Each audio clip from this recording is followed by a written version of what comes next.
Welcome to Kenton's videos. Enjoy the video. In this video, I will explain how to replace a window regulator in a Ford F150. First, you'll need to gather your tools, including various screwdrivers and a trim removal tool. Begin by locating and removing all the screws and clips that hold the door panel in place. Once these are out, gently pry the panel away from the door frame. Remember to disconnect any electrical connectors for switches and lights before fully removing the panel. With the door panel off, carefully peel back the plastic moisture barrier to gain access to the inside of the door.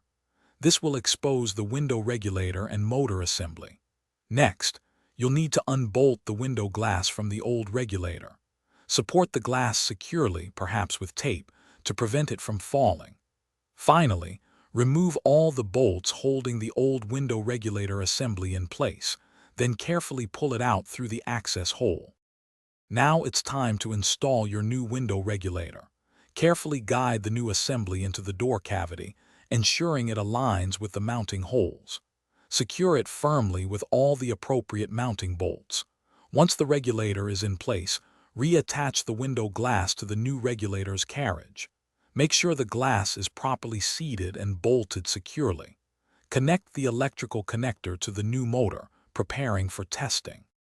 Before you fully reassemble, connect the power to the window switch and test the new regulator's operation. Ensure the window moves smoothly up and down without any binding.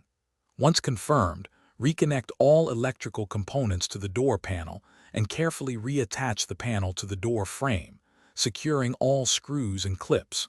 For more helpful tips and product deals, including a link to the Owala water bottle, check the description below.